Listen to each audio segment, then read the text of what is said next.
Sud Radio, les vraies voix qui font bouger la France. 19h-20h, les vraies voix qui font rouler la France. La Chine change-t-elle la donne mondiale? Le livre d'Alain Perfit, souvenez-vous, c'était en 1973 quand la Chine s'éveillera. 52 ans plus tard, la Chine est devenue donc le premier marché mondial de l'automobile. Son industrie est en avance sur l'électrique, les batteries, les connectivités et impose ses marques en Europe. Ce bouleversement oblige France et Europe à repenser la production, l'innovation et la régulation. Mais à quel prix? On va en parler avec nos invités. À cette occasion, Mobiliance, l'organisation patronale française du commerce de l'automobile, a emmené à Pékin déjà en 2024, puis cette délégation d'une plus de 100 acteurs majeurs de l'automobile française à Shanghai pour avancer justement sur ces sujets et anticiper l'avenir. On va en parler avec nos invités. Avec nous aujourd'hui Xavier Oran, qui est secrétaire général de Mobiliance. Bonsoir. Bonsoir Cécile. Merci d'avoir accepté notre invitation. Sylvain Resser, journaliste au Figaro. Bonsoir Sylvain. Bonsoir Cécile. Yann de Pontbriand est avec nous, président de l'Automobile Club de France. Bonsoir, merci d'être avec nous. On vous souhaite la bienvenue. C'est les vraies voix qui font rouler la France. Et on va vous commencer avec vous, Xavier Oran, puisque c'est important de le dire. Petit état des lieux d'abord. Ce voyage, c'était un départ à Pékin en 2024. Ça a été un peu l'effroi parce que on a été un peu le lapin dans les phares.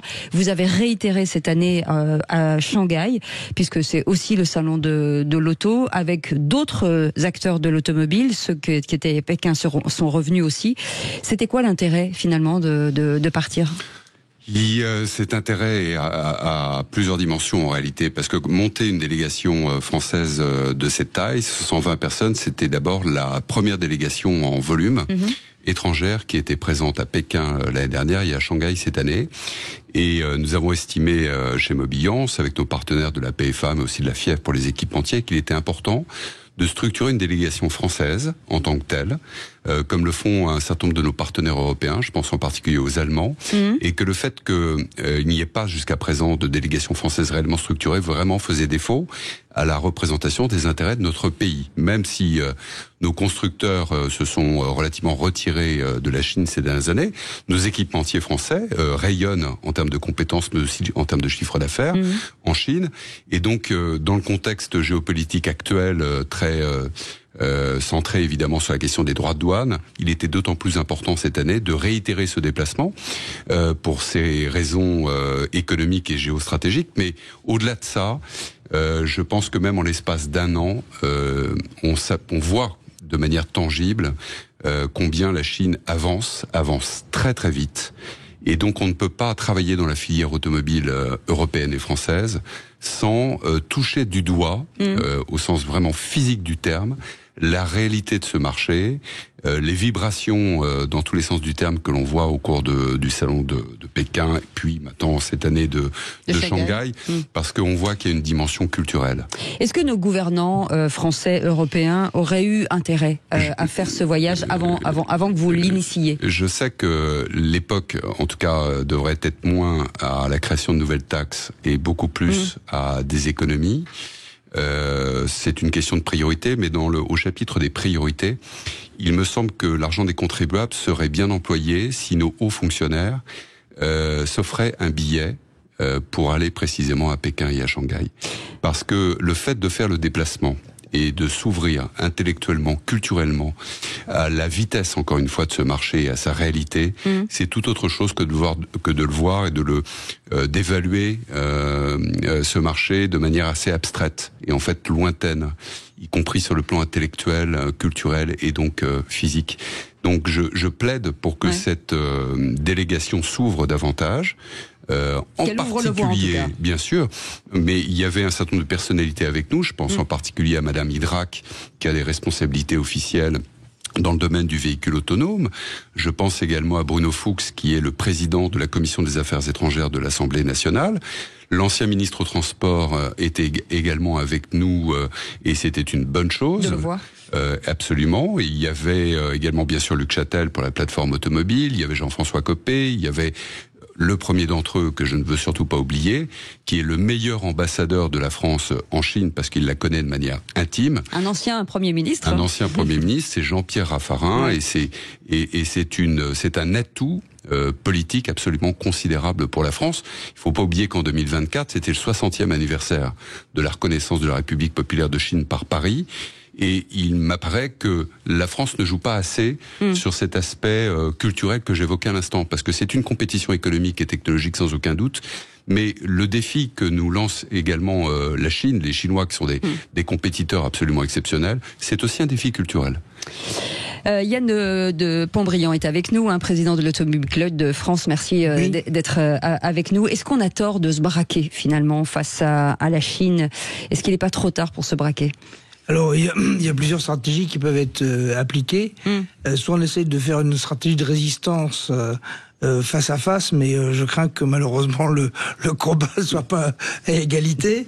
Et puis l'autre chose, c'est plutôt de jouer de façon latérale et de jouer le jeu des alliances.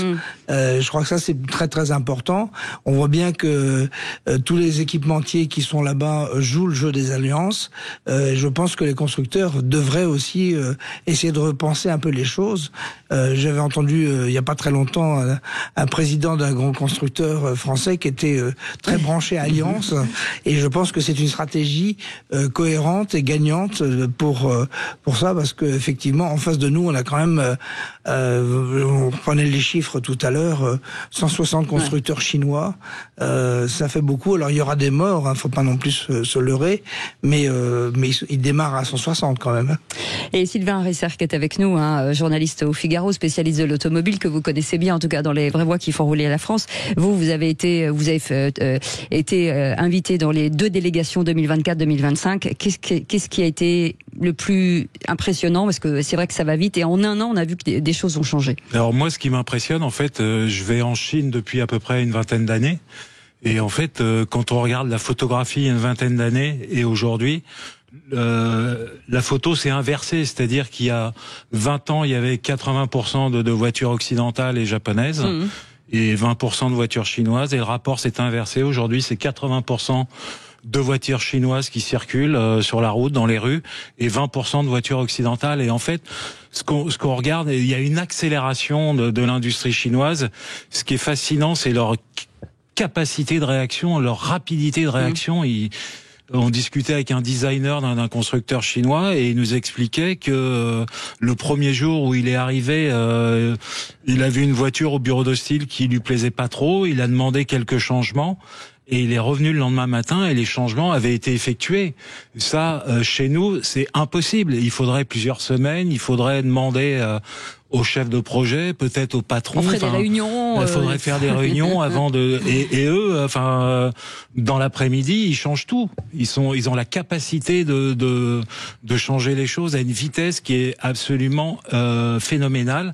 Et en fait, quand on regarde ce qui se passe, finalement, on est dans un jeu de cartes où nous, on n'a plus aucun atout. C'est la misère d'atouts.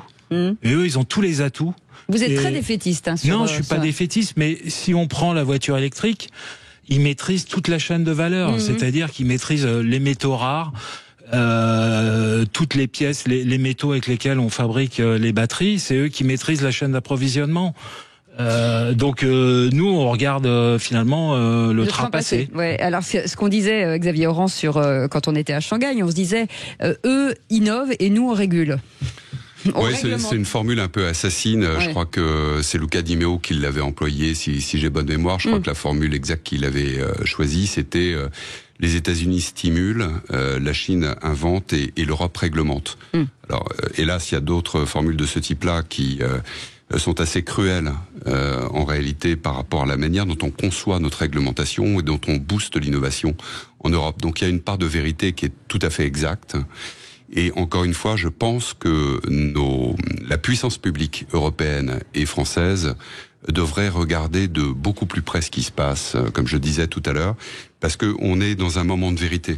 En réalité, la règle des 80-20% dont parlait Sylvain à l'instant, les 80% aujourd'hui qui sont dominés en termes de part de marché par des marques chinoises sur le marché intérieur, cette inversion, elle s'est faite en l'espace de 5 ans. En 5 ans. Donc l'accélération est vraiment stupéfiante. Mais Xavier Oran, on est très en retard, mais pourquoi on a fermé les yeux en fait? Parce qu'on le savait. On a peut-être péché par arrogance, parce que cette planification à la chinoise, elle était parfaitement documentée et en réalité tout à fait connue. Elle était publique. C'est le premier depuis 2009, il y a eu premier plusieurs marché plans, mondial. exactement. Il y a plusieurs plans qui se sont succédés, déjà au tournant même des années 2000. Un grand équipementier qui a fait un exposé devant notre délégation, qui est le directeur général de Valeo, nous a rappelé qu'en 1994, quand Valeo est arrivé en Chine, la Chine ne produisait à l'époque que 250 000 voitures. Donc il n'y avait pas d'industrie automobile chinoise. Et une génération après, ils sont à 30 millions de véhicules. Et quand vous faites la comparaison avec le parc automobile mondial, en 1994, il était de 50 millions de véhicules. Aujourd'hui, il est de 90 millions. Donc il est passé de 50 à 90 par an. Mais sur les 40 millions, vous en avez 30 millions qui viennent de Chine. Donc ça donne, au niveau des chiffres, une idée de la masse, de l'effet massif de cet impérialisme chinois qui s'exerce avec brio. Parce que cette planification a été parfaitement conçue, elle s'est parfaitement exécutée, et ça contraste de manière, encore une fois, assez cruelle par rapport à la manière dont on conçoit la réglementation en Europe et en France. Il y a une volonté de puissance de la Chine, on va en parler. Et cette volonté de puissance, il faut l'exercer. Et c'est ce qui manque, très probablement, même certainement, au niveau européen. Allez, on fait une petite pause, on revient dans un instant. À tout de suite, soyez les bienvenus, on est ensemble jusqu'à 20h. Sud Radio. Parlons vrai. Parlons vrai. Sud Radio. Parlons vrai. Sud Radio. Parlons vrai. Sud Radio, les vraies voix qui font bouger la France. 19h-20h, les vraies voix qui font rouler la France. Vous savez que Sud Radio est la radio de l'automobile, bien entendu. On aime beaucoup l'automobile et on aime beaucoup Mobiliance. Vous le savez aussi, Xavier Oran est avec nous, secrétaire général de Mobiliance. Sylvain Resser est avec nous, journaliste Figaro. Et Yann de Pontbriand, qui est président de l'Automobile Club de France. Petit tour avec vous, Sylvain Resser, de ce qu'on a vu finalement, la façon dont la Chine ou les constructeurs se déploient aujourd'hui, la stratégie qui est mise en place. Alors moi d'abord, je voulais revenir, ce qui est assez intéressant à voir, c'est que le marché chinois, la typologie du marché est assez similaire à celle des États-Unis, c'est-à-dire que vous avez quasiment que des grosses voitures, des grosses berlines et des gros SUV. Bon, il n'y a pas de pick-up, mais voilà, vous n'avez pas de petites voitures, donc par exemple... C'est l'inverse de nous en fait, ce qu'on nous exactement, impose. Donc nous, on nous a forcé à avoir des petites voitures par une fiscalité... qui était assez punitif sur les gros véhicules. Donc nous, finalement, aujourd'hui, on fait que des petites voitures, donc on peut pas exporter en Chine. Et donc, il y a aujourd'hui les Européens, il y a que les Allemands qui sont présents en Chine. Nous, on peut pas, on n'a plus de grosses voitures. Et le marché, il est centré sur les grosses voitures. En Chine, vous n'avez pas de voitures type Clio ou Capture, pour prendre des exemples. Donc voilà, ça c'est un premier élément. Et le deuxième élément, c'est que les Chinois, ils font peu de longues distances. Donc ils font des petites distances, ce que j'appellerais du cabotage. Les villes sont déjà tellement longues et tellement grandes. Donc nous, avec nos voitures, on va descendre dans le sud de la France, on va aller à la montagne, on va aller dans des pays étrangers, mais des pays voisins. Mais eux, c'est pas le cas. Donc l'usage est pas le même. C'est ça. L'usage est pas le même. Donc forcément, ils ont plus de voitures électriques que nous, qu'on pourrait en avoir, parce qu'ils font des petites distances. Yann de Pontbriand, vous êtes président de l'Automobile Club de France. On se rend compte, la première fois quand on est allé à Pékin, de la jeunesse finalement au salon de l'auto, d'une espèce de jeunesse qui aime la voiture, ce qui est un peu à l'inverse de la France, que le car bashing. Vous qui représentez l'Automobile Club de France, de se dire que enfin de trouver un pays où l'automobile a sa juste place. Oui, alors, je suis pas tout à fait d'accord avec vous. Je pense que les Français aiment la voiture. Ça, c'est clair. Il y a eu des sondages. Il y a le circuit des 24 heures du Mans qui est monument préféré des Français.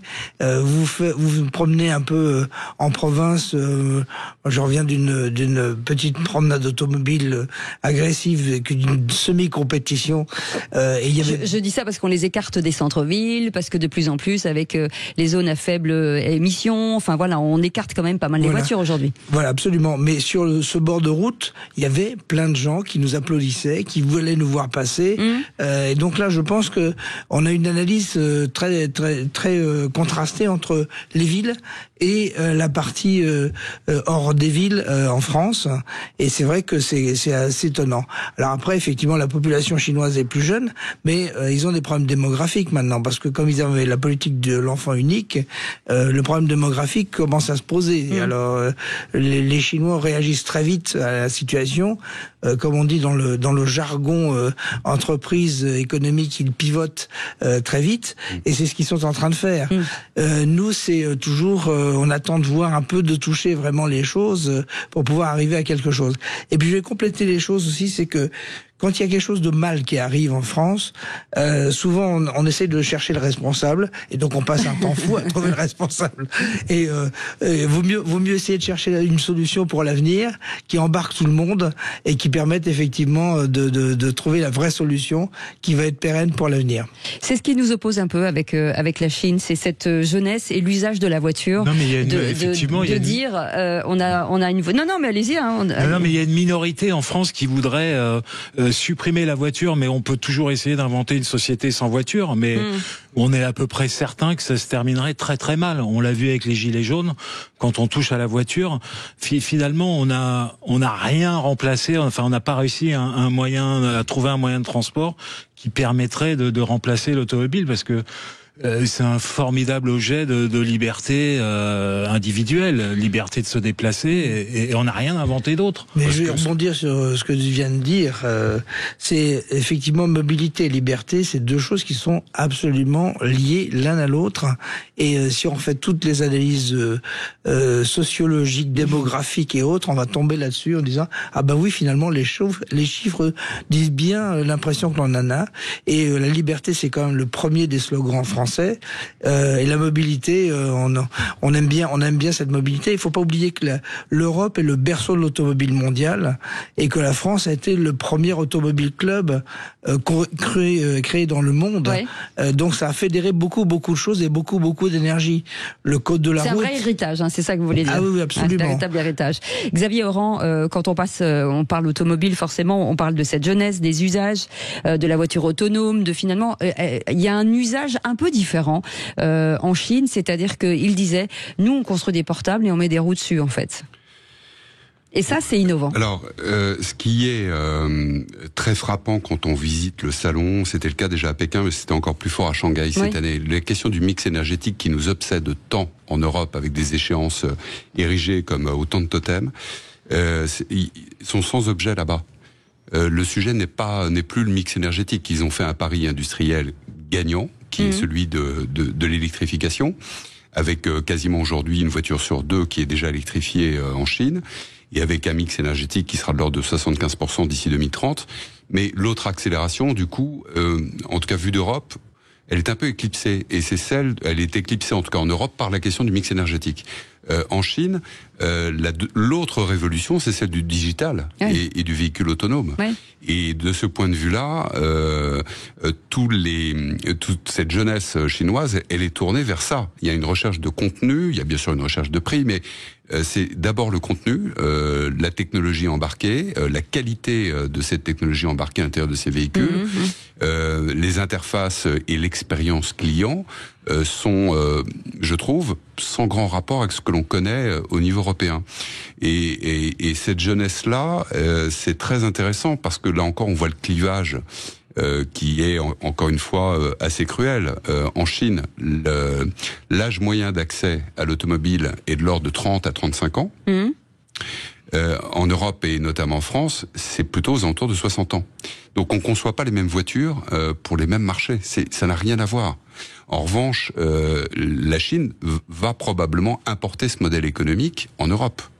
Et quand donc la vraie question, c'est imposé peut-être. Imposé, importé, et puis il y a des attentes au niveau du marché qui vont bouger. Il y a la question du prix qui est évidemment centrale. J'allais en parler. Au niveau européen en particulier, ça c'est évidemment l'élément central. Mais on voit qu'en Chine, un certain nombre de questions sont déjà largement dépassées.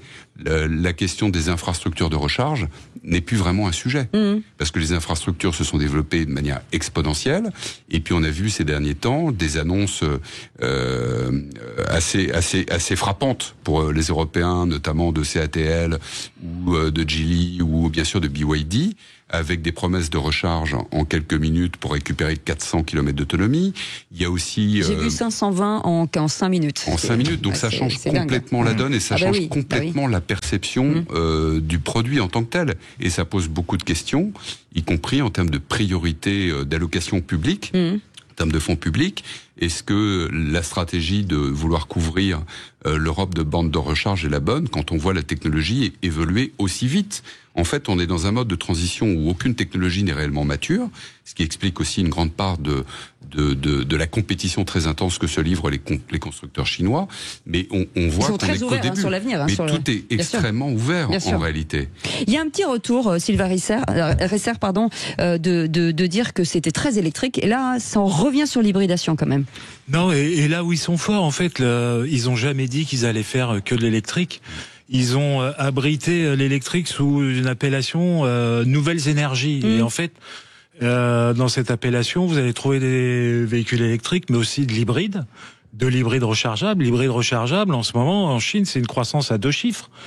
Et puis la dernière technologie qui est très en pointe chez eux, qui nous fait assez sourire, parce que finalement, c'est les Européens qui l'ont commercialisé, c'est l'électrique avec un range extender, avec un prolongateur d'autonomie. Et ça, c'est BMW qui est d'origine européenne, qui l'a mis sur le marché au début des années 2010.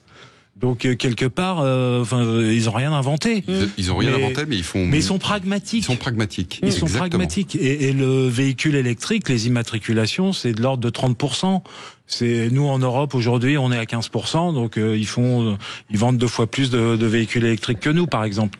Allez, on va faire une petite pause et on va revenir dans un instant pour savoir quel est l'impact de l'industrie automobile française et surtout les marques aujourd'hui émergentes chinoises qui se sont d'ores et déjà bien installées en France et chez nos concessionnaires. Et on sera dans un instant avec Denis Bernier, qui est président du groupe Bernier. On fait une petite pause, on revient dans un instant. À tout de suite. Sud Radio. Parlons vrai. Sud Radio. Sud Radio, les vraies voix qui font bouger la France. 19h-20h, les vraies voix qui font rouler la France. Et dans le cadre de cette délégation française, 2 années consécutives, 2024 à Pékin et 2025 en tout cas à Shanghai, organisée par Mobiliance, qui a emmené des acteurs majeurs en tout cas de l'automobile pour aller voir ce qui se passait de l'autre côté. En tout cas, c'est nos futurs amis chinois, parce qu'à un moment donné, il va falloir trouver des solutions. Quel impact sur l'industrie française en tout cas aujourd'hui? Donc autour de cette table, Xavier Oran qui est avec nous, secrétaire général de Mobiliance, Sylvain Risser, journaliste au Figaro, et Yann de Pontbriand qui est président de l'Automobile Club de France. Et on accueille Denis Bernier qui est avec nous, président du groupe Bernier. Denis Bernier, bonjour, merci d'avoir accepté notre invitation. Bonsoir à tous. Bonsoir. Xavier. Voilà. Et bonsoir à tous mes amis. Bonsoir. Je rappelle que le groupe Bernier, 70 ans en tout cas, que ça existe, 2 générations aujourd'hui, 11 marques dans 7 départements autour de Paris, mais un peu plus loin, dans le Loir-et-Cher, en Eure-et-Loire, dans l'Eure ou dans le Loiret. Merci en tout cas d'avoir accepté cette invitation, Denis Bernier. L'impact aujourd'hui, vous avez des marques comme Lexus, Kia, MG, Suzuki, DS, Opel, Citroën, Jeep. Quel est l'impact? Vous avez vu ce qui s'est passé en Chine puisque vous étiez dans cette délégation. Qu'est-ce qui vous a le plus surpris? Je vais prendre 2-3 images, un peu des photos choc, si je peux dire. D'abord la ville de Shanghai qui m'a complètement fasciné, époustouflé. Je me rappelle quand j'avais 22 ans. Le fait d'aller à New York, à Manhattan, je dirais que là c'est Manhattan puissance 5.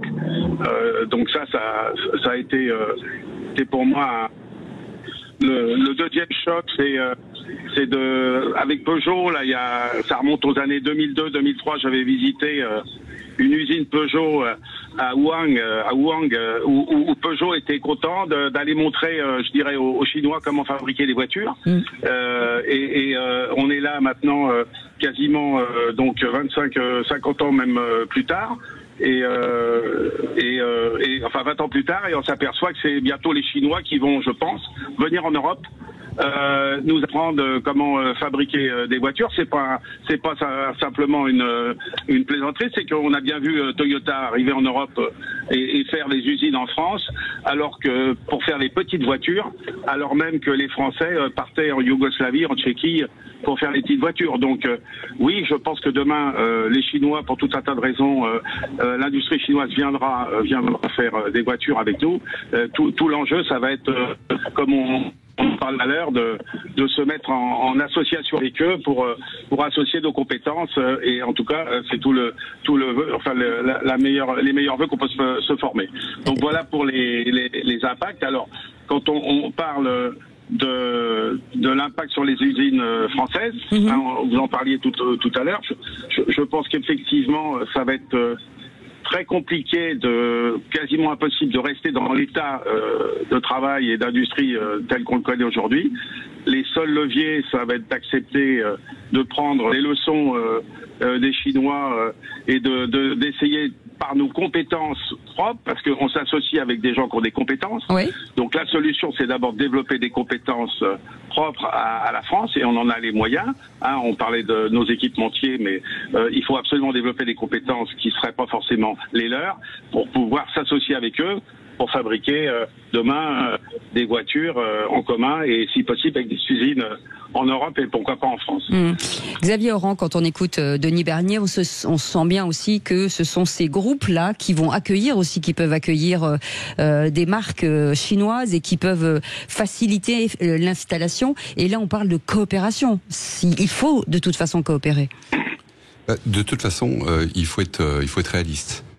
Les décisions ont été prises. Il y a un Green Deal qui a été édicté au niveau européen. Il y a un cap stratégique qui a été fixé à l'horizon 2035. La compétition mondiale est extraordinairement intense. Elle se démarque par d'ailleurs son intensité, son amplitude et sa vitesse. Ces trois caractéristiques propres à la filière automobile aujourd'hui. La Chine, comme je l'évoquais tout à l'heure, a déployé une stratégie parfaitement planifiée et exécutée, et ont pris des parts de marché de manière implacable et parfois vraiment décisive sur le marché mondial, y compris dans la Grande Asie, fait une percée en Europe qui pour l'instant est modeste, mais je pense qu'on est réellement qu'au début. Les barrières douanières qui ont été mises en place ne font que freiner au mieux le mouvement. Donc en fait, il y a vraiment une nouvelle donne mondiale absolue et qui va jusqu'au commerce et au modèle économique.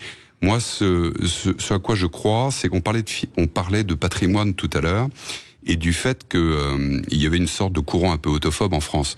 Moi, ce qui m'a frappé en Chine, c'est que les Chinois sont d'abord fiers de leur industrie. Oui. Ils sont fiers de leur industrie, c'est palpable, ça se voit, ça se sent, et c'est sans doute ce que nous avons peut-être un peu perdu, en tout cas au niveau de nos gouvernants, parce que comme Yann l'exprimait parfaitement bien tout à l'heure, les Français aiment la voiture. Donc on aime notre patrimoine, mais on a du mal à se projeter dans un avenir qui est pour nous totalement insaisissable. Faut dire qu'on a eu des allers-retours de gouvernement. Il y a un moment donné, il faut une stratégie. Oui. Il faut une stratégie cohérente, il faut une stratégie très résolue, qui donne aussi à cette industrie, qui est une industrie du temps long, de la capacité de s'adapter dans de bonnes conditions. Et puis il y a un éléphant dans la pièce européenne, et je trouve que c'est l'Europe qui est plutôt derrière sa grande muraille. Et la grande muraille, elle est mentale, et on sait qu'on a un problème de compétitivité qu'on n'a pas su régler. Et donc les écarts de compétitivité, ils existaient avant le Covid, et depuis le Covid, eh bien le fossé s'est élargi. Donc le constat, là encore, il est implacable et il est documenté. Donc si on veut rivaliser avec cet impérialisme chinois, eh bien ça passera nécessairement par une mise à niveau sur le plan de la compétitivité. Si on ne le fait pas dans les toutes prochaines années, c'est pas dans les 10 ans qui viennent, c'est dans les 2 ans, oui, l'année qui vient, c'est vraiment, encore une fois, c'est décisif maintenant. Donc si la Commission européenne, avec ses États membres, ne relève pas le gant de manière rapide et très résolue, nous prenons un risque immense d'être balayés. C'est ça la vérité. Submergés parce que on n'a pas compris suffisamment tôt que les réseaux de distribution, dont Denis est l'un des représentants, sont un actif stratégique qui est aussi essentiel qu'une usine. Parce que quand les marques européennes délaissent trop leur réseau de distribution, eh bien leurs compétiteurs, en particulier chinois, sont trop contents de bénéficier de réseaux qui sont physiquement installés et très bien formés. Et l'adoption de nouvelles technologies aussi aussi différenciante que celle qu'on a vue à Shanghai, implique, me semble-t-il, non pas de la vente directe par Internet, mais plutôt justement une approche locale, territoriale des choses. Avec un service client. Avec un service après-vente et tout ce que cela implique derrière. Ça, c'est à haute valeur ajoutée. Et sans doute, là encore, avons-nous probablement péché par excès d'arrogance. Et il faut revenir à des basiques, parce que les Chinois sont basiques. Ce sont des commerçants et des ingénieurs. Nous, on a ces deux compétences, il faut pas l'oublier. Donc, il faut s'appuyer sur notre patrimoine, mais agir de manière très résolue. C'est maintenant. Denis Bernier, est-ce que certaines marques vous ont fait les yeux doux? Est-ce qu'il y a des choses qui pourraient éventuellement vous intéresser? Alors, ne me dites pas les noms, mais est-ce que vous sentez quand même qu'il y a une appétence? On est venu un peu vous draguer. Alors, très clairement, les distributeurs, les constructeurs chinois sont venus, pas en même temps d'ailleurs, les premiers sont arrivés il y a 3-4 ans. Ensuite, on a eu des vagues plus récentes il y a 2 ans. La plupart recherchent des distributeurs, plutôt des groupes de des groupes qui ont un maillage assez fort sur une région donnée ou sur plusieurs régions pour mailler. L'autre sujet, c'est que il faut bien prendre conscience qu'on ne peut pas accueillir une marque chinoise qui n'a pas d'atelier, qui n'a pas la prévente, qui n'a pas de business service. On peut pas l'accueillir comme une marque qui a une histoire en France avec un parc qui roule.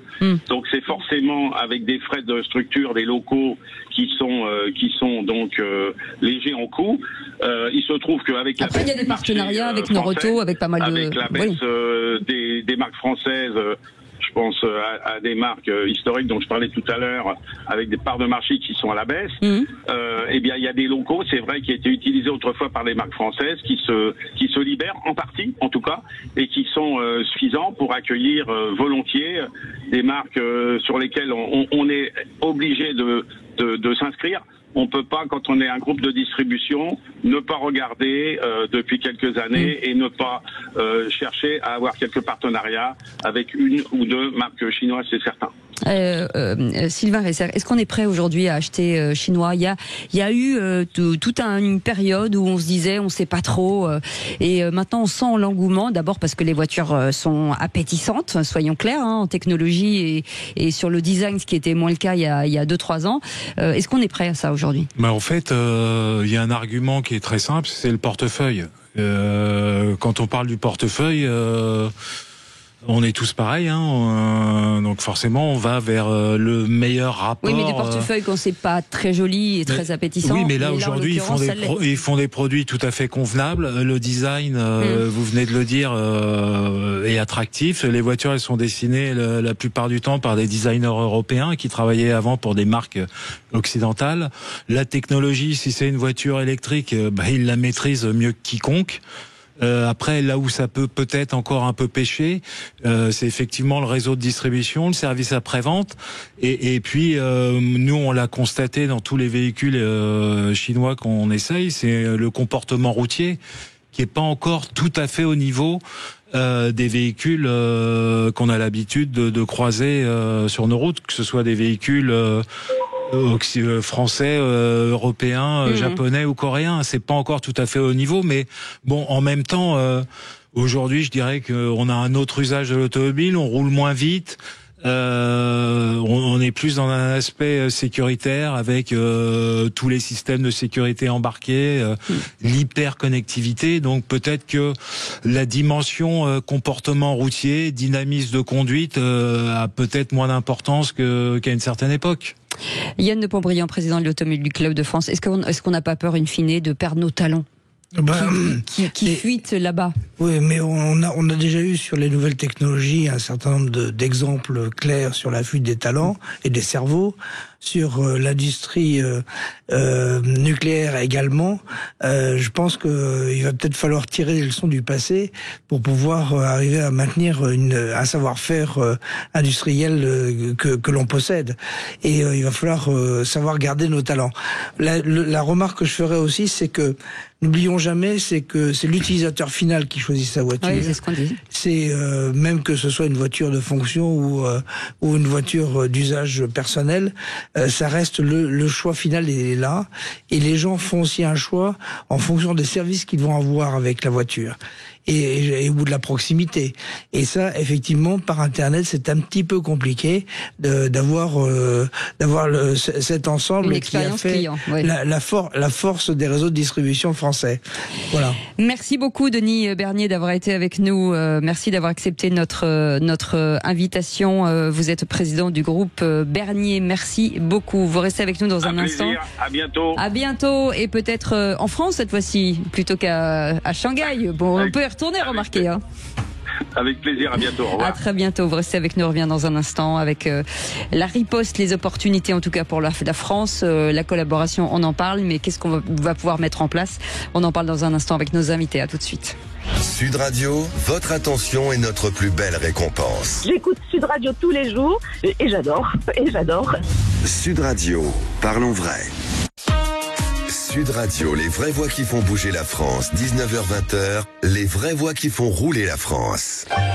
Vous aimez l'automobile, ça tombe bien, nous aussi, on l'adore en tout cas. Nos invités, on parle très bien. Xavier Oran qui est avec nous, secrétaire général de Mobilian, Sylvain Resser, journaliste au Figaro, Yann de Pontbriand, président de l'Automobile Club de France. Cette très belle institution, depuis combien de temps existe? C'est la première grande institution de l'automobile quand même. 130 ans, une création. Ah, vous les faites pas, vous faites beaucoup plus jeune. Oui, absolument, merci beaucoup. Je suis très touché, mais vous également. Donc création en 1895, c'est une histoire assez amusante parce que ils ont fait une course Paris-Bordeaux avec un comité de course au mois de juin 1895. Ils se sont retrouvés déjeuner à 4 tout début novembre, le 2 novembre 1895. Et ils se sont dit bon allez, on va créer un club d'amateurs de voitures puisque ça commençait un petit peu à naître. Et le 12 novembre, ils ont fondé l'Automobile Club de France, qui a été le premier automobile club dans le monde. En tout cas, c'est une très belle histoire. Avec nous, pour en parler aussi, Olivier Haussard est avec nous, dirigeant et propriétaire du groupe Vauban. Bonsoir Olivier Haussard. Bonsoir. Merci d'avoir accepté cette invitation. Comme notre dernier, j'allais dire client, mais en tout cas invité, Denis Bernier, puisque vous aussi vous avez assisté à ces deux délégations 2024 et 2025, qu'est-ce qui vous a le plus finalement bluffé? Écoutez, le premier voyage en 2024 à Pékin, ça avait été, excusez-moi de parler comme ça, une grosse claque, puisque on n'imaginait pas que les Chinois étaient aussi avancés. Donc c'est vrai que l'année dernière, j'étais revenu de ce voyage assez interpellé, je dirais, par le niveau de la production automobile chinoise. Voilà. Cette année, j'y suis allé avec déjà cette information en tête. Je dirais qu'on a eu la confirmation de cette avance des Chinois, et moi j'y suis revenu en me disant qu'est-ce que ils vont prendre une partie du marché européen et comment on va vendre des voitures en clair. Comment on va essayer de faire avec quoi. Comment on va s'adapter. Donc s'ils prennent 10% du marché européen, ce que je disais c'est que même si c'est pas comparable, il y a 30 ans on parlait des Japonais qui aujourd'hui occupent à peu près 10% du marché français, mais finalement les 10% du marché français occupés par les Japonais, c'est aux 3/4 Toyota et ce qui fait 7% du marché, et puis le reste c'est des petites marques. Donc ce qu'il faut se dire, c'est même si la situation entre le Japon n'est pas la même, parce qu'il y a, je sais pas s'il y avait 146 marques de voitures au Japon au début des années 80, alors que là il y a 146 marques chinoises, lesquelles vont émerger en Europe et en France. Xavier Oran, est-ce que finalement ça peut passer aussi l'apaisement par la voie diplomatique, la discussion, l'échange entre la Chine et la France et la Chine et l'Europe, parce que c'est pareil, il y a ce que veut la France, mais il y a aussi ce que veut l'Europe. Jean-Pierre Raffarin, dont on parlait tout à l'heure, serait beaucoup mieux placé que moi pour répondre à votre question, mais je pense que la voie diplomatique, elle est indispensable, parce qu'il y a un lien entre la France et la Chine qui en réalité n'a jamais été rompu. 50 ans d'amitié, 60 maintenant. Oui, et puis ce sont des peuples qui ont des points communs, ce sont deux peuples qui sont incroyablement sensibles, avec une tradition culturelle et une histoire très très longue. Donc il y a des points communs beaucoup plus qu'on ne l'imagine entre la France et la Chine. Donc la culture française est encore évoque encore beaucoup de choses très profondes en Chine. C'est palpable là encore quand on y est. Donc, je pense qu'il ne faut pas baisser les bras et penser que tout est perdu et que cette coopération signifierait quelque part une forme de reddition.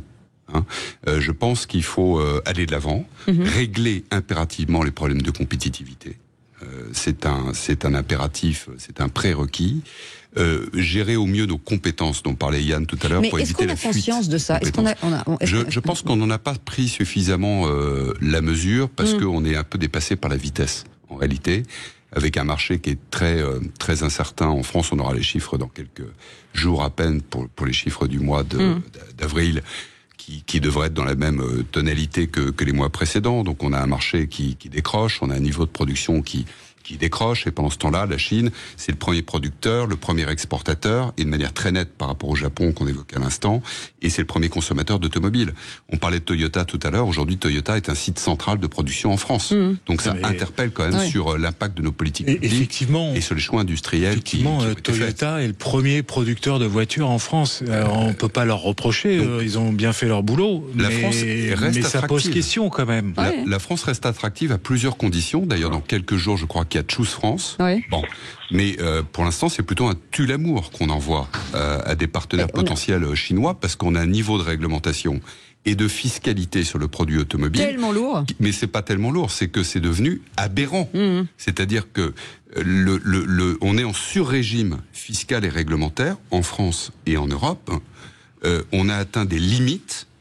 On a des problèmes, encore une fois, de compétitivité ou de droit du travail qui empêche à notre pays d'être pleinement attractif pour des investissements étrangers.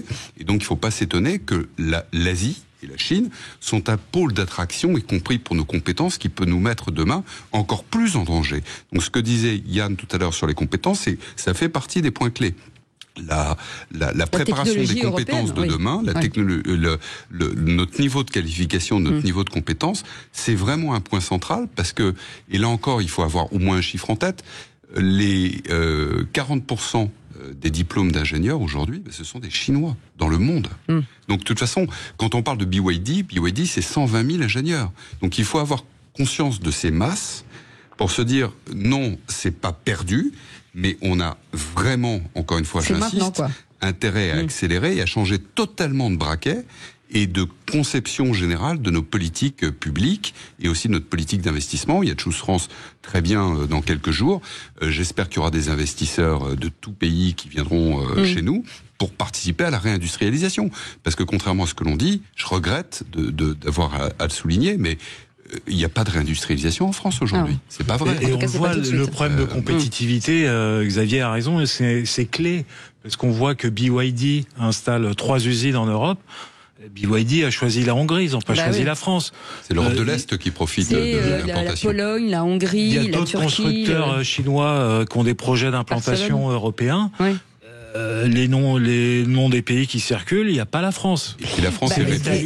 Peut-être que si on ne leur avait pas envoyé un message négatif, ils seraient en France aujourd'hui. Il y a des messages négatifs qu'on transmet d'abord sur la manière dont le pays est géré de manière générale. Ça, il faut le dire de manière réaliste, et je pense que de plus en plus de Français en sont hélas bien conscients. Et puis il y a des signaux qui ont pu être attribués en tout cas aux Français. Je pense en particulier aux droits de douane, où très sur l'année dernière et cette année, la question des droits de douane au niveau européen a été plutôt attribuée à la France. Et donc il y a quelque part le retour de bâton de la part probablement de certains constructeurs chinois qui aujourd'hui privilégie, comme Sylvain le disait, des implantations en Europe de l'Est. Et on voit d'ailleurs un déplacement des centres de gravité en termes de production automobile. C'est pas nouveau, mais c'est loin d'être nouveau, mais qui s'accentue et qui s'accélère au profit de l'Europe de l'Est. Et c'est la France qui est plutôt la grande perdante, parce que comparativement à d'autres pays de référence, elle s'est désindustrialisée plus vite et plus profondément.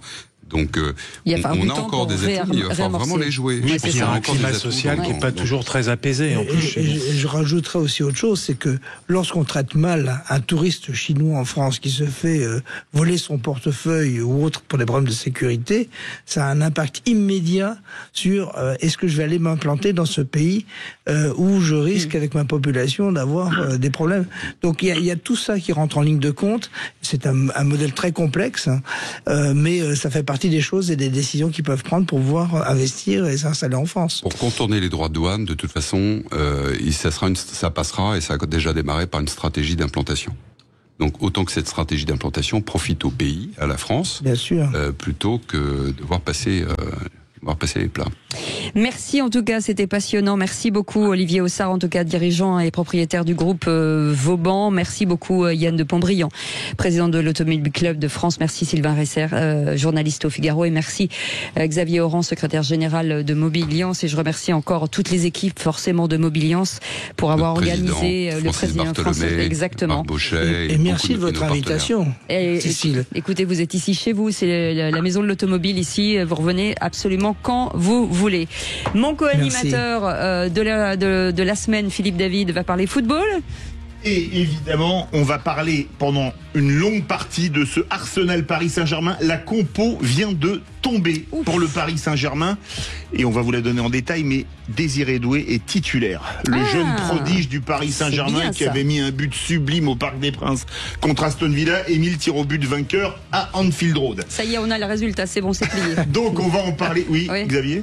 Pour l'automobile, c'est pareil, il faut une équipe de France. Et il faut marquer des buts, non pas contre notre camp, mais il faut être offensif. On a tous les talents pour constituer une bonne équipe, mais il faut qu'elle joue, cette équipe, et qu'elle joue plus librement, qu'on lui fasse confiance. C'est ça le meilleur des moteurs pour avancer. Et avec un bon entraîneur comme Xavier Oran et Francis Bartholomé. Et il faut avoir un arsenal d'arguments pour aller jouer à l'Emirates Stadium, c'est bien connu.